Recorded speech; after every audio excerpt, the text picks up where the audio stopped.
You can play the like game. This, you mean? Yeah, like yeah, this. It's hard mode, Sidrin. really You know, terrible. you're very good at what you do, and you want to be better. So maybe you want to try a challenge. Well, I wonder. This experiment has probably been done before, but I wonder how much worse people are when they play in that mode. That would be an interesting concept if you took some of the top-ranked pro players, made them play the game like that, and just see how good How could well they, can they like, perform? yeah, how well can they adapt? Don't make me do it. But yeah, it's The battle begins. this is going to be an interesting game. I think Alliance made a really good choice putting the Lina position 4, like the panel talked about. Potential. She's very open to be exploited as a core in this game by Slardar Klink's Burst, by Void Spirit, by Skywrath. So putting Limp mid on this Pango and probably going in a damaging direction, I would say, is the way to go here. Maybe some Maelstrom Ags could be a potential play. Also, simply for the fact that mid Pango should, in theory, be relatively good against Omni Knight. Just because you have so much mixed damage. You're not all about that physical component. Neither would Lina be, but in either case, you have good coverage of damage types, and it makes your Lycan lane so much better, right? Like, imagine this lane with Lycan Pango. You'd be having a really, really rough time against Klink's Omni, but Lina is going to thrive here. Yeah, her range is just so nice, and there's really just not too much that you can do against it early on. You're just going to consistently be hit with those Light Strike arrays, with that click harass, and like, look at the attention she's drawing over here. And Zania is trying to get a couple hits, but the amount of times that he can get hit right back is definitely a problem here. Yep. This is a Koikva safe lane Klinks, by the way.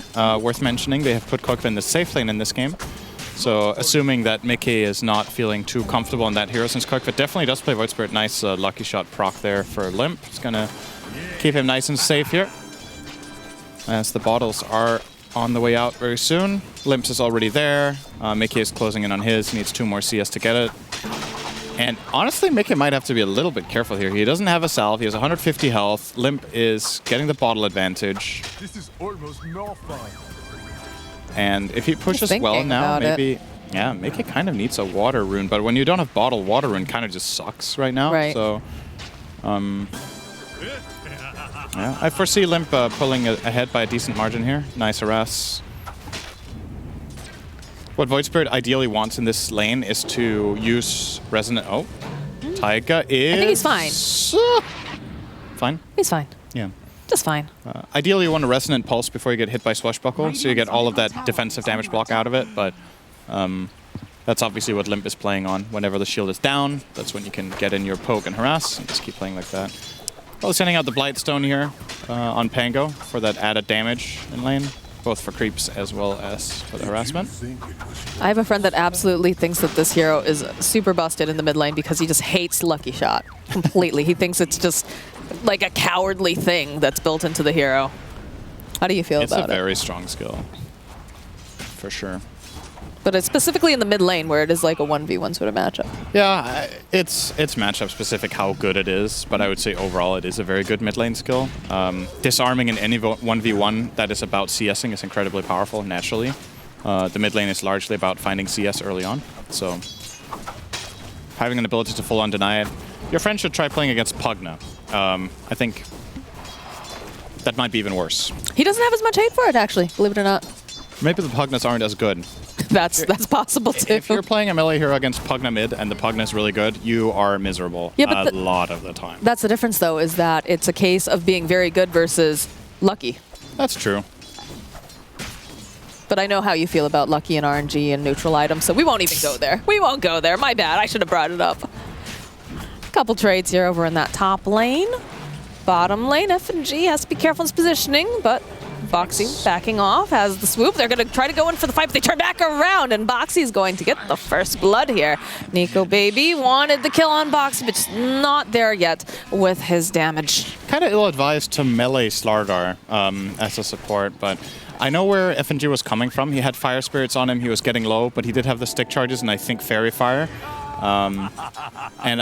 Unfortunately for FNG, he cut his Icarus dive at the wrong time, so he was next to Slardar. If he had cut it a little bit later, so he had the distance, that could have worked out just fine. But Boxy very quick to identify that he can turn around, bash, and get the kill, and get off to a nice start in that bottom lane.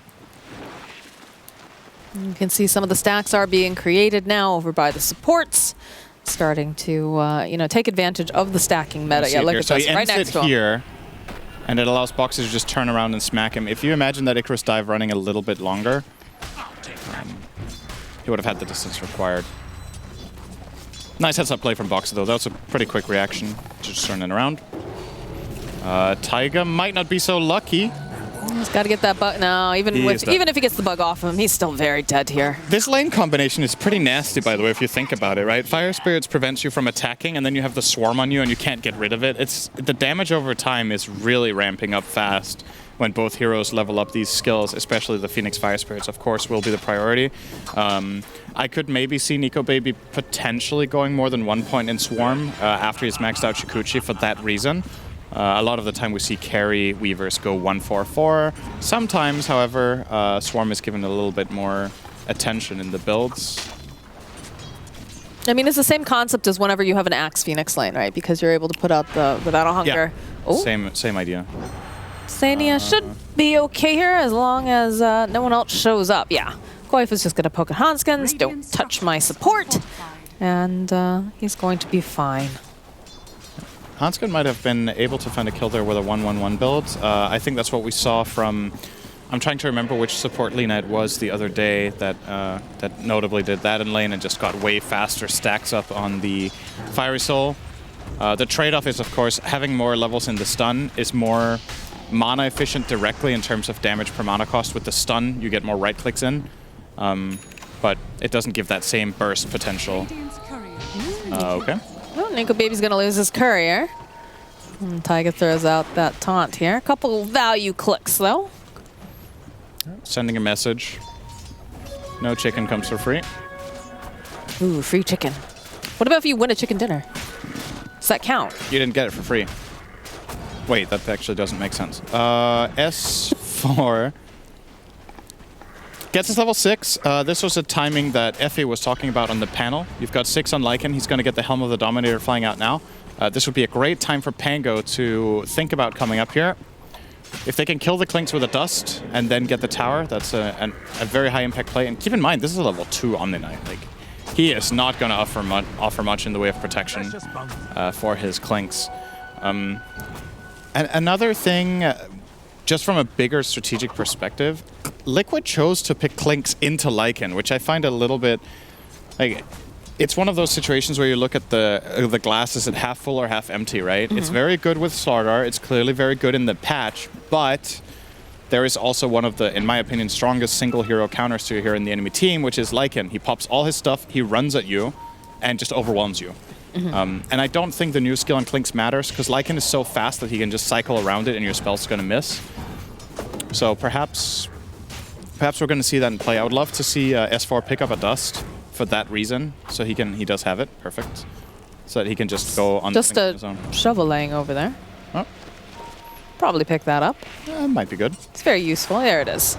Can you imagine you get 5 neutral items now, and then one of your cores they just leave it, and then you don't get to. Oh, this is looking like a dead Sky. Sorry, rather FNG. Yep. Nice burst. Slardar Skywrath is a pretty strong lane. Whenever you align it with the burst of the Bash of the Deep combined with Skywrath spells, there's a lot of burst between it. And Skywrath has received a couple of very meaningful laning buffs this patch, by the way. Especially his Arcane Bolt. Got a lot better. I still just love how big the whole Aghanim Good Scepter. damage here from Boxy. Right up is Nico getting bashed. Does have the time lapse, so he can try to run away. Still, of course, have the vision, but is able to make his way back to safety. They do cancel out the TP, though. They were coming to assist, and they'll change their mind. Yeah, I like this a lot from Boxy getting the hood here as well. You want to be tanky and go in the front line. Your job in this game is to create space for Clinks to play freely, and when you have this hood, you can be a lot more confident going into Lina, Phoenix, Pango, even Weaver. Helps a little bit. Would you like to see Pango being a part of this push up top here? I would. I'm wondering if there's some specific timing that they're aiming for here. Oh, right into the stun. Mickey, though, with the Heavenly Grace, spots out F&G. He does have the Icarus dive, and it's just so hard for them to get their hands on these heroes, because they are a bit limited as to for their lockdown. I guess Alliance are just waiting for the travels, and that's why maybe Limp really values this item before he starts making his move.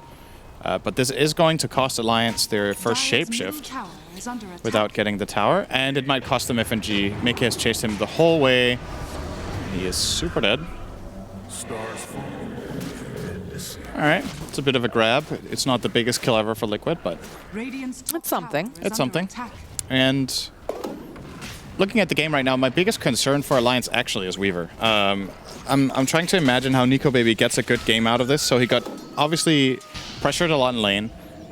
We don't think the Weaver is particularly well matched in this game against Slardar, Skywrath, as well as Void Spirit. So I think he needs to do a good job after getting this Maelstrom, finding farm in the jungle, maybe build up for Ki. Oh my god, There's the bait, though, as Limp has made his way bottom. The Rolling Thunder coming through will be able to knock over onto Boxy. They do have the Purification. That pig pull apparently works when you're in Rolling Thunder, so that was a fast little piggy there, but not going to be able to find this kill. Wait, did that actually happen? Did he pig pull in it? Yes. And he was a pig rolling? Yes. All right. I didn't notice. All How right, do you not another notice thing. he's a pig? I was looking for something else. True. All right, all right. Let me see here. See? So he starts with the Rolling Thunder. Starts going in here. And he's a pig. Oink, oink, oink. You know, you got to watch out for those wild boars. Those are so everywhere stupid. now.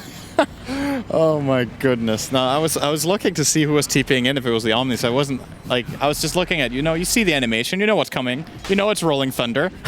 But it is a little bit different when it's a pig. I don't know if that's more or less intimidating. I think it's more intimidating. I think that's terrifying. You know, think about Indiana Jones, right? Running away from that rolling boulder And then how it's just scary it is. But now it's a massive pig. But it's smaller than the boulder, though. It was a little pig. Dire's top tower is Would you under rather attack. be chased by a little pig or a big rock? I feel like a pig is living and can follow you, whereas a rock has a set trajectory unless you hit it. So physics, Just coming in this into play. case- I think the pig is scarier. Just in this case, it doesn't, though. It's a pangolier. Pango pig. Radiant's bottom Well, it looks, tower yeah. is under All right, attack. we'll move on from that. We'll just pretend it didn't happen. Find it kind of weird that it even can. So now the second question is, does it give the move speed even? Because I think your move speed is set in Rolling Thunder, right? So I don't even know if it did anything or if it just looks funny. This is just intimidating. It's about sending a message, you know? Yeah, Radiant's I would actually be surprised if it did anything. Dire's I'll have to go test it out in the lobby. I know T's upstairs. I'm seeing a yes being shaken up and down with that cursor. It works. It gives move speed? All right. Cool. Well, Liquid are going to grab themselves their tier 1 first, tier 1 bottom. So, bit of a tower trade here. And S4 is Dire's middle tower slowly but steadily working his way toward Helm of the Overlord. Has decent farm. There's honestly just a good farming spread on both teams. The biggest loser so far compared to the norm is, once again, the Weaver, who is still a bit at the struggling end, sitting at 1,000 net worth behind Clinks. And a lot in this game is going to come down to Pango, I think, for Alliance. They're very limited in the way of control. They have a lot of damage with Phoenix ulti, with the Lina Weaver, together with Pango. But it's very important that Limp gets in a good position for his ult. So I'm wondering if he's going to prioritize. He is indeed going to prioritize the dagger. I really the like smoke. seeing that. Immediately breaking an S4. He's just going to hightail it the heck out of here. Foxy with the dagger as well, but won't find the Lina. So I love this from Limp, that he's going Blink. I think a lot of the time with mid-Pangos, you will see them go more of the carry route that we talked about earlier as a good build. But looking twice at their lineup, I think it's just too integral for them that he controls stuff. So getting travels into Blink will allow him to, first of all, be there, and then secondly, control up the heroes. And then after that, I think we are still going to see a damage build-up following it up. But we'll see. He could also go for some sort of... Like you don't really want to go auras when you have Lycan in your team, right? He's going to take on that role with AC and everything. So maybe Shiva could be a thing this game. It's pretty good. Oh, we'll see. I feel like this is typical of Alliance recently in the way that they play their drafts. F&G over on the side here does get spotted and is going to be a quick sacrifice. But the way that Alliance has really been leaning on Limp recently, and when he's been playing his Pugna, his Lina, whatever it is, he really starts to take off, make that space, and then you know, eventually Nico catches up and he's ready to fight. He's looking, oh, right into Boxy here. But a little bit delayed on that reaction time. He doesn't have a TP on the Weaver. He's just going to continue And to Boxy knows. Shikuchi. Boxy took the damage there from Shikuchi. He doesn't know where Nico went. I'm hearing a pig pull. Excellent scouting tool. Truffle Makes you a little pig in bit the faster. Didn't find any truffles though. That's why he's no longer a truffle pig. He was trying to look for bugs, Yeah, you know? didn't do a great job of that either. No, unfortunately. Time to find another profession. But yeah, you can see that Liquid really playing this bottom area of the map, seeing if perhaps they can get some sort of a pick-off, but also seeing Alliance just munching away over here on this tower. Isn't this crazy to you? This that is Lycan can just bonkers. do this? Yeah. No, agreed. Oh, okay, well, He can also die really fast. yes, so he that's- can. S4 getting 2/3 of the tower with his 2 wolves and Dom creep. Amazing what you found laying. This is not really that new, apart from the wolves damage talent, I guess, so shouldn't overstate how much it really matters. He doesn't even have it, actually. He did that without the damage talent. I just remember seeing that very strong melee creep that ran into the base during one of the games that had way too much health, way too much damage, and it actually was very difficult for them to take out. That's once he gets to Overload. He doesn't have it yet, but he's close. 500 gold to go for S4. Oh, they're hunting. They know FNG is here. They're going to stun him immediately. No escape for FNG as they have the silence. They need one more hit. There it is. Taiga's on a killing spree. He's gone for a triple null, quad null. All right. Not sure how I feel about that. It's usually a build you see on mid Skyraths to really ramp up their pressure early on, but if you do this on 4 Sky, you're effectively denying yourself a build-up item like Atos or getting an ability item like Blink. You're just getting these flat-out early value items that don't upgrade into anything. Not really sure if I'm sold on this. S4 will get the tower with his Mud Golem. Wonderful. You can get the big one. It's the little ones you got to watch out for. Yeah. And now he's going to get level 10, so he'll get the wolf damage talent Ooh, here. okay. No, he's killed Howl. Taiga going up to the high ground here. The Rolling Thunder should be able to get rid of this Lina, but she gets off the Laguna first. Guardian Angel coming into play as Hanskin has fallen. They're going to continue to roll around in circles. FNG not feeling super just confident that he wants to try to stay here and fight, as it looks like Alliance, they are going to run away. That Icarus died. Oh, FNG. That feels bad. I think Limp actually didn't hit his ult the entire duration. I think Liquid sidestepped every single instance of the ult. And his initial jump missed too when he used the shield crash, so... Oh, that makes for an easy fight. Pango ulti isn't so scary when it doesn't connect on heroes. It still plays zone control, but Liquid just did a very, very good job not getting caught up in it there. It makes it nice and easy for them. They're going to grab the mid tower as well. Taiga is Nico. hunting. He needs +1. Slardar is a little bit far off. Mickey is, yeah, now it's super telegraphed. He ran through the dragon creep. They know exactly what's happening here. And they will not catch. They're thinking about going in on this, like the way that they're moving. No, looks like they'll back off now. It's just, for Alliance, this is super tricky, right? Just a lineup limitation. Right. If Pango isn't there, how do they set anything up? How do they catch? Lina is the only stun they have aside from Pango ult, but Hanskin has gone for the lens and is now building Yules, so his catch is still a bit of ways away. So we're probably just going to see some more farming. It is still a very even game in terms of gold, and in terms of map control, the towers are mostly even. Alliance are ahead by the 1 offlane tower. Pigfold does not seem to work in Rolling Thunder. All right. So I guess you don't Makes get that sense. bonus, which would make sense. It really shouldn't, right? It wouldn't really make sense to me, at least.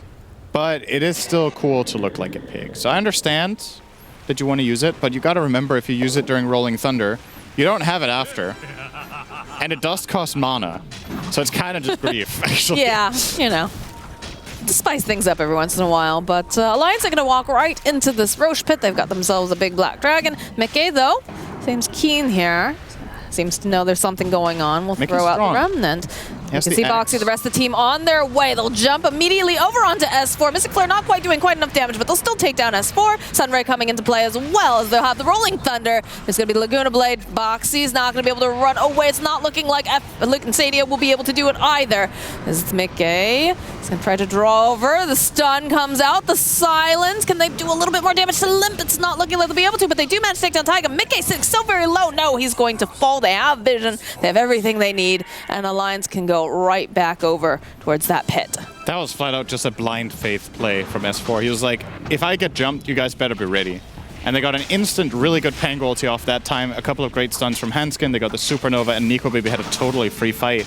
So this ends up working wonderfully for Alliance, even though they lost their position 3 in the immediate beginning of the fight. They still take a 4-to-1 trade, get Roche, and get out. That's a very, very high impact play from them.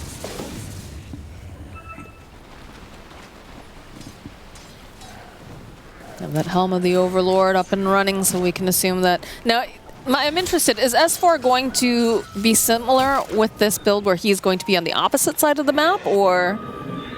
It gives them options. He can play a split push if he thinks it's good, while still being able to connect to his team. The really powerful thing about this build is that the Dragon does so much on its own that he doesn't need to be a part of this top wave push. This is a constant thorn in Liquid's side until the game ends, right? Right. He's just gonna non-stop push this. His hero doesn't need to be here right now. He's actually, in my opinion, exposing himself a little bit. What if there's a ward here? Well, he did. He walked past the Observer in lane. Exactly. So they know exactly where he is. It's just there isn't much added benefit in him standing there. I think he could be farming camps further away while his Dragon does this anyway. And he doesn't want to go and hit the tower regardless. So what he got out of this was he came closer with his wolf summons, but that's pretty much it. Rolling Thunder, jumping forward immediately over onto the Clinks. He's not going to be allowed to be a part of this game. Coif is going to fall, and it looks like they'll clean up on Insania. Liquid should probably get the hell out of here. I'm really surprised they're lingering a little bit there. That could have got even worse. Great play from Limp there. He gets on top of the Clinks as well as the Omni before the first spell goes out. And that makes for a very easy fight. S4 is going to ulti away as they TP to gank him, and his Dragon... They have to go home. They have to go home and deal with this. They are losing half their tier 3 currently. This Dragon will be cleaned up by Boxy, one of the better heroes at dealing with ancient creeps, but S4 grabs a new one before... It's another Dragon. It's another Dragon. Look at that luck. Well, what do you know? Yeah, there would also have been a dragon there. Huh? There's just dragons everywhere. Do other ancient camps even exist anymore? Yeah, they've really done well after the rehabilitation program. We're re-releasing them back into the wild here in Dota 2. That's wonderful. And they also at the same time eradicated jungle stalkers, I remember. I think some things are better left extinct. Yeah, I guess the jungle stalkers weren't very popular. I don't think I've seen anyone who says, man, I really love those. Yeah. But that is something interesting that they are going to have to be very, very concerned about, because we saw in the past, I believe it was 33 who ran this originally, where he actually just took his zoo and... Oh, S4's dead. Yes, he's definitely dead here, as they'll get the jump and just burn him to ashes. Really good damage. But now they have to deal with this yet again. Because if you don't go home, we watched this dominated creep and wolves and whatnot just actually rip through an entire building and part of the racks because no one responded to it. They were in maybe disbelief of how much damage would come out of it. Yeah, that was also the first day of the patch, right? Like people hadn't really seen it before, necessarily. But yeah. Koiko was trying to find the dragon, but didn't. So now S4 is probably going to cut the next wave. He's going to scout the wave out with his wolves. Then he's going to fireball from the trees, potentially. No, he's just going to let the wave run. All right. No, never mind. The dragon will take care of it on its own. The dragon got lost in the woods. Never mind. All right. Okay, now it's going. There we go.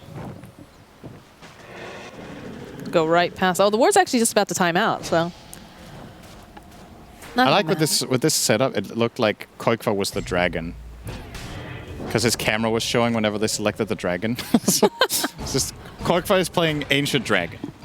But that's the next level play right there. There it is. Don't be confused. It is played by S4. Koikva does not have a Helm of the Overlord. He's not showing now as they click on the dragon, so... We're back on. Crisis averted. Yeah, game's still looking good for Alliance, of course. 4K gold lead. They have not really used their Aegis for anything, and I think it's about to expire. So, not the highest value out of this particular one, but they've still used it to just build up their advantage, farm the map, and of course be annoying. with the Lycan. Nice from Liquid to grab this tower, though. Looks like they're going to try to make something happen. Rolling Thunder plus Laguna. They had the Purification, though. Mickey's pretty slippery. He's got that Essence Ring as well, as they do manage to find themselves a Taiga over on the cliff side. And while this is happening, S4 is taking their buildings. So Liquid needs to run home. S4, though, does eventually get slain. Mickey still alive again with that Heavenly Grace. He's just able to dodge. Nico Baby, though, running forward. There's a jump here from Limp. They get the Remnant off Boxy to follow up, but they'll lose Mickey. And the Aegis does indeed get reclaimed. Yep.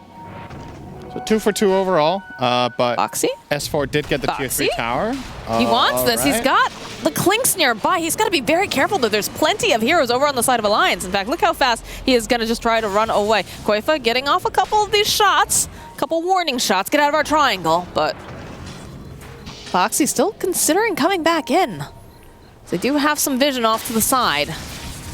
Yeah, I'm not sure about this purchase, actually. Nico grabbing the Mage Slayer. The amount of magic damage here, it's the Skywrath as well as the Void Spirit. I think mainly the offensive component of this item is good here, the magic damage reduction when he hits these two heroes. But I think he isn't getting that much value out of the passive defensive component, the magic resist, just because it's mainly going to be Clinks and Slardar killing him. But I guess he just sees it as added benefit. He wants the offensive part, and then the magic resist isn't useless by any means, but it's also not amazing. So you could argue that perhaps he would have been better off just going straight into the Skadi for more health. But if he does get an attack off on either Skywrath or the Void Spirit as the fight progresses, that might be, that's a lot of hidden health, basically, right, when they lose that damage. So interesting choice. I would not have expected him to buy it here. But here comes Mr. Thunderhide. Can you frenzy creeps or only heroes? Like, can he frenzy the catapults? Oh, I think it's only heroes. I think it's only heroes, but... Because I feel like that'd be too... An ally. Allied unit. You can do it on a siege creep then, I think. Huh. All right, almost got the range Rex, S4. Keeping on the pressure, being super annoying. He had a phone call with Bulldog earlier today, and they were like, "Remember the good old times?" As far as like, yeah, I do. That actually was really fun. So I'll do it again. Go to the school of, Rat. But Hanskin was getting initiated on. I'll turn it right back around again. Insania with the Guardian Angel. It's going to be the rollout. Hanskin does fall, but they eventually clean up Insania. S4 chasing now after Boxy along with Lip, along with the entire zoo. Boxy getting a huge crash here, but it doesn't matter because they'll still find the kill. It's Koifa over onto the high ground. They draw back over onto the Pangolier. They'll end up losing FNG. Koifa now running for his life. He's got Insania nearby to help protect him. He's going to try to fight a little bit here with Nico Baby. Has to be careful because now Insania is getting just chomped away as this big creep just starts biting over at Liquid's ankles. Oh, the silence, drawn right back. The Essence Ring buying a bit more time. Does have the Lotus. Can they get over there fast enough, though, is the question. They need just a little bit more damage, and it doesn't seem like Mickey has. He doesn't have any more of those Astral Steps. Might find him randomly here. He's trying. He's looking. Oh, Nico. Is he going to be able to survive this? They see him. They just have to get over there a little bit faster. They have the barrage. And eventually, Koifa will kill Nico Baby. That was a good buyback from Insania. Even though I think they didn't have the outpost, he still had time to connect from the mid-tier 2. And that made a very big difference in the turnaround potential of Koifa there. Also, getting Death Pact available during the fight again eats a creep and gets really, really tanky. This Clinks is hard to kill. Oh, they see him. No, they don't. He was just... Oh, they see him now, absolutely, with that Yules coming out. Already have using the LSA. Rolling Thunder coming in. It's going to just run out. And then run back in again.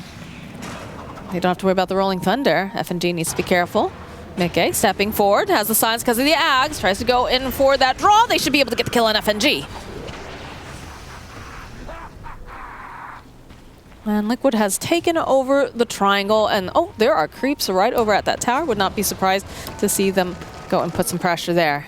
This Clink Scotty has really had a huge impact on the game. I feel like after Koifa picked that up, he's been able to confidently join fights and do so much damage. Now he's going to turn it into a BKB as well. I worry a little bit for Alliance's ability to kill this hero. I thought Lycan was going to be doing a good job against him, but Koifa just seems to be too strong now to even be bothered by it much. This was very close to Nico Baby surviving, by the way. Oh, he did a very good juke in the top tree line, actually, against the Void Spirit, but just not enough in the end. Yeah, he almost made it out. You can see he was really hoping. That was a look of determination on his face, but sometimes it just be like that. A lot of movement over here around this Roche pit. This Alliance, they are smoked up. They're hoping to comb through, perhaps find themselves a friend, a pick-off Limp. Rolling Thunder jumping forward. He's going to be able to land over immediately onto the Skywrath Mage, but he's a little far ahead from the rest of his team. Rest of the team not in position just yet. They want to just take out Insania. They don't want to have to deal with him, so he's going to be the first one to fall. No buyback, as you said. As S4's just running around in circles. He gets the kill on Taiga and it just gets tickled by that flare. Alliance are really far ahead in this fight. Yeah, they've used Shapeshift, but they've taken out 2 supports. If they find a good attack angle here with their cores, they might be able to take even additional kills. Or they're just going to force Roche. They still have egg, too. This is not undefendable, though. Okay, jump forward from Boxy, trying to... Yes, they blow up Hanskin. As now the buyback comes out over on the side of Liquid. Skywrath Mage wanting to rejoin here, but Taiga just will farm up this camp. And they're happy that they seem to have slowed down this Roche. Koifa's looking. He sees FNG. Limp is nearby, though. I don't know if he wants to commit on that.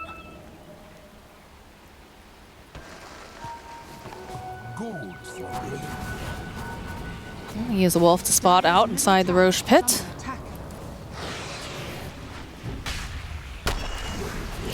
They're going to try to take Roche themselves very quickly. Hanskin not... being pinged by FNG here. He knows they had the Observer Ward on the enemy hillside across the river. Or actually, it's in the river.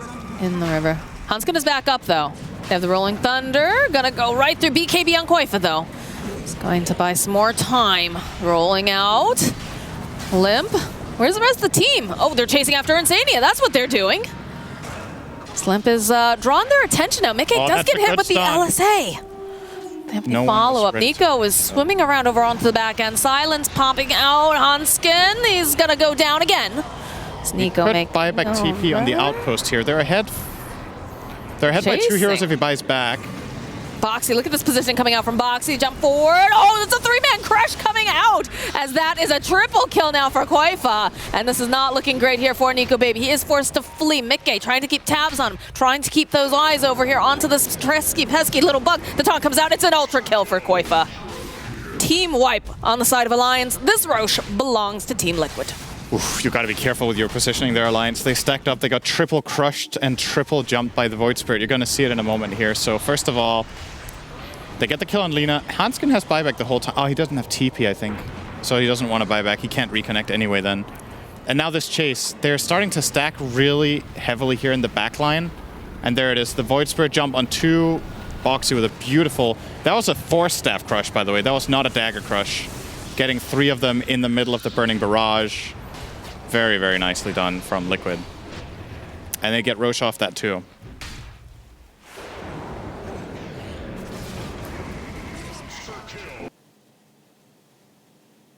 Just another day at the office, you know? All right, well, we have an Aegis online now here for Team Liquid. Lots of damage done in that earlier engagement. Buyback is available over on the Pango and on the Lina. But the Aghanim Shard has gone over to the Slardar. Yeah, I think Void Spirit bought his own and Slardar got it from Roche. Or was it vice versa? Oh, I guess it's not that important. They have both really good shards in their own right. The Void Spirit getting the additional ring for his display or dissimulate spell, and Slardar getting the better version of Crush. The shard on Slardar is actually crazy with Clinks, right? Mm-hmm. So you get 5 seconds corrosive haze on targets when you stun them, and you get bigger radius, so it's easier for him to find multi-hero stuns. Very, very, very good shard. Yeah, and I mean, Boxy is already finding these great initiations or counter initiations. Honestly, when I think of Boxy, the first hero I think of recently, or maybe not recently, but it's Slardar. Yeah. This is a guy who's very, very good with his positioning, and he knows the limits on the hero. Yeah. I think it's his best hero right now, probably. It's had a huge impact on this game. Mm-hmm.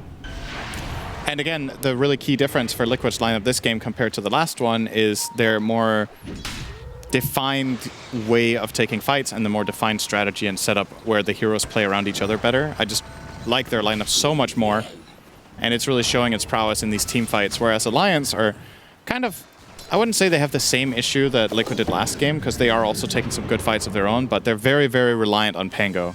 I think it's something Liquid identified earlier on in this game, is that let's just kill Lina, right? Let's get the stun out of the fights. Well, the smoke breaks. And then if we outlive the Pango roll, there's no stuns. So then we can kind of do whatever we want.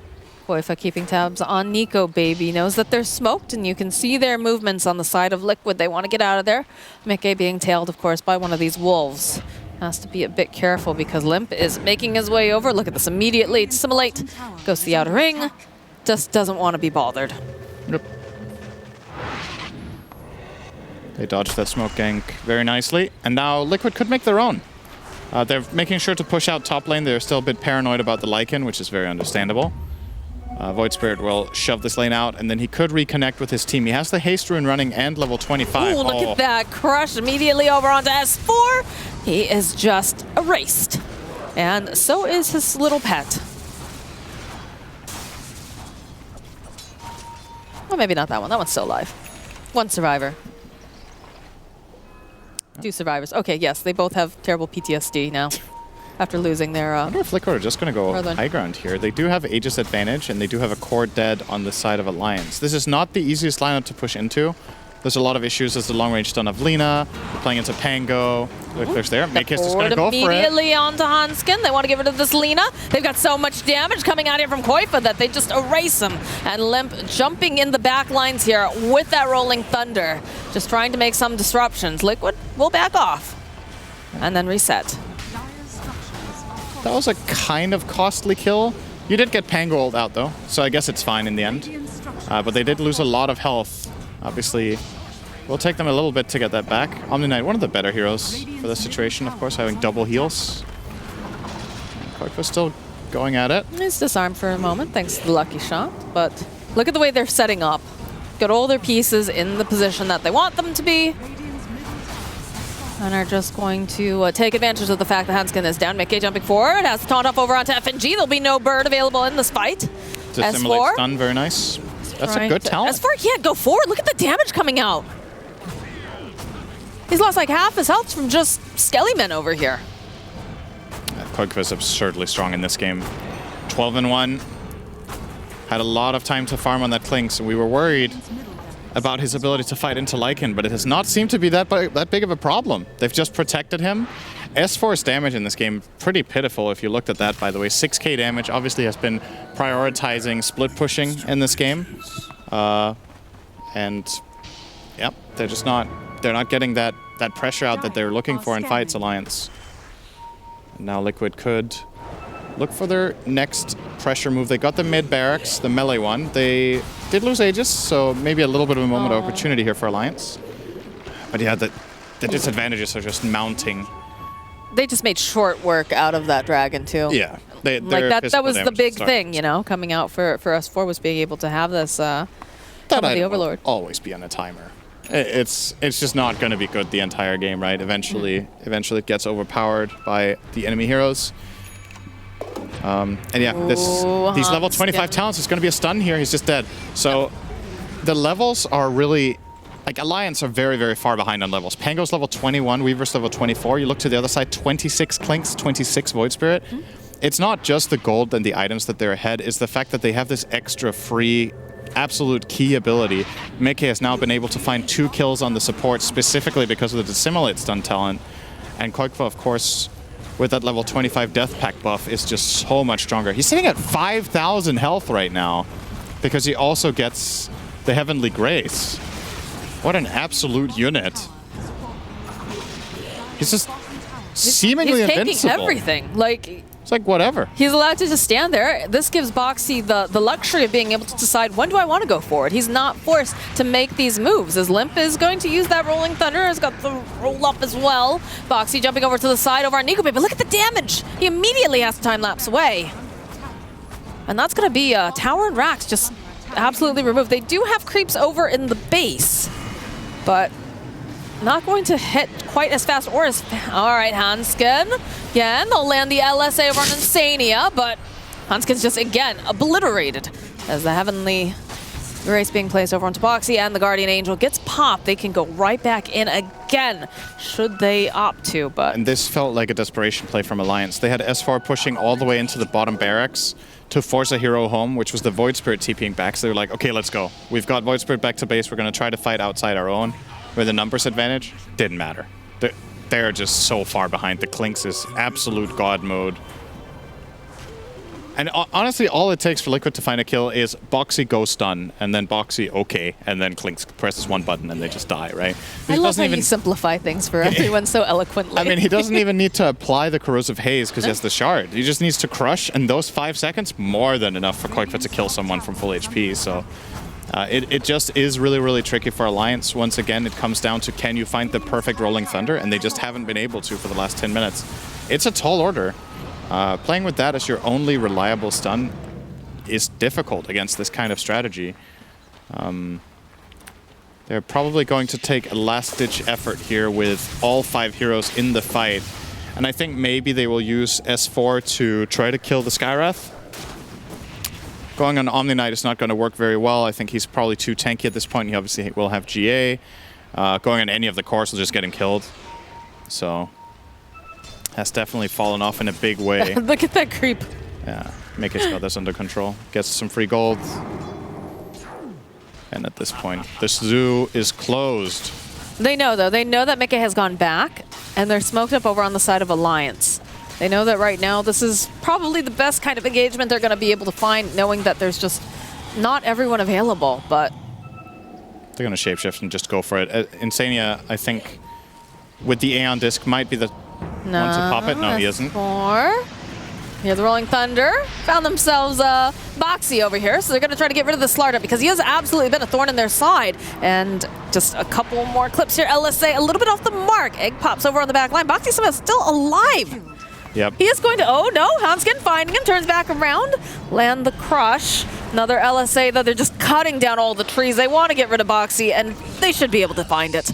Honestly, that was pretty much expertly played by him, though. He got the good Ghost Scepter off, he got the Trickster Cloak, ran into the trees, blinked away, and if not for Hanskin's stun, he would have got away with it. But Liquid's a bit split up here. Okay, Taiga having that Blink Dagger might have just saved his life, as they do find FNG, and be able to teleport away here. So 4-on-4, Roche is up. Without Slardar, I don't think Liquid are going to try it. And the Lions kind of just can't really kill it unless they have a free one. They can't just sneak it with their lineup. It takes too long. Hanskin, though, does get jumped upon. Mickey is just killing supports whenever he wants. If he sees one of them, he's just going. Hanskin can't show it all. The second that he appears on the map, Mickey's just there. And it's a zero-risk play, because he can jump in, pop all of his stuff, and then he still has Aeon Disc, as well as the Octarine Core, so his cooldowns are going to be available early enough. No secondary detection. He got the stun. Gonna follow up. There's a stun, and that's a squashed bug. They do have the gem on the Void Spirit, so that will provide them with all the vision they need. There was the detection. And yeah, that's honestly such a cool ability to have against Weaver, the Dissimulate talent with Gem.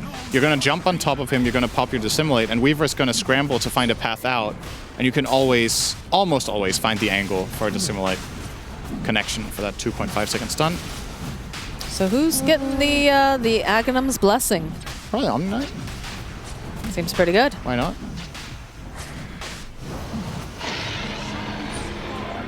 Yep.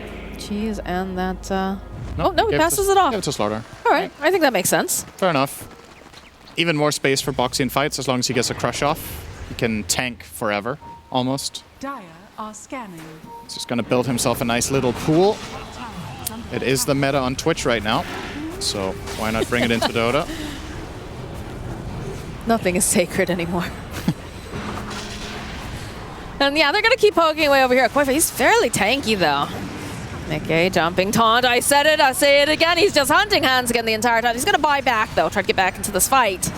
As the Rolling Thunder is slowing them down a little bit, but it's not enough to force them out of this base. Again, Limp's going to connect over on several. Stump here, okay. They'll go and they'll use the Laguna.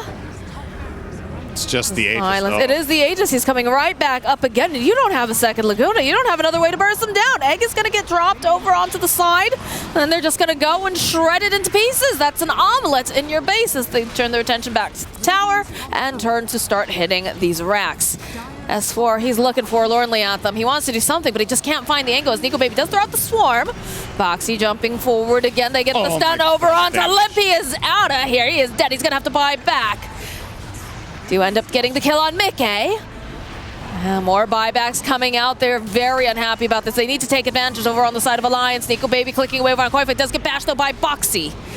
Silence over onto the Phoenix. That's a lot of damage, but the force forward. Is it enough? No, Boxy, he follows up. Oh, but the Ghost Scepter buying FNG just a little bit longer, but they're just swimming around in his pool, his puddle that he's made. S4 has popped that BKB. He would like to finish off the damage over to Tiger. They will be able to take down Tiger, but FNG to fall. S4 next on the list. More buybacks coming out here as they'll find another kill. It's this time Nico Baby buying back. Limp running for his life. He just fought back. He can't afford to die here. They've got the Lotus up. They've got the Ghost Scepter, but they've got the Crush, and they've got the kill. As they're just playing with Alliance now at this point, not even focusing on the buildings, just wanting them to get out of their way. S4 falling, the GG gets called. Liquid comes back with a vengeance. And I think this was a really important win for Liquid to get this single game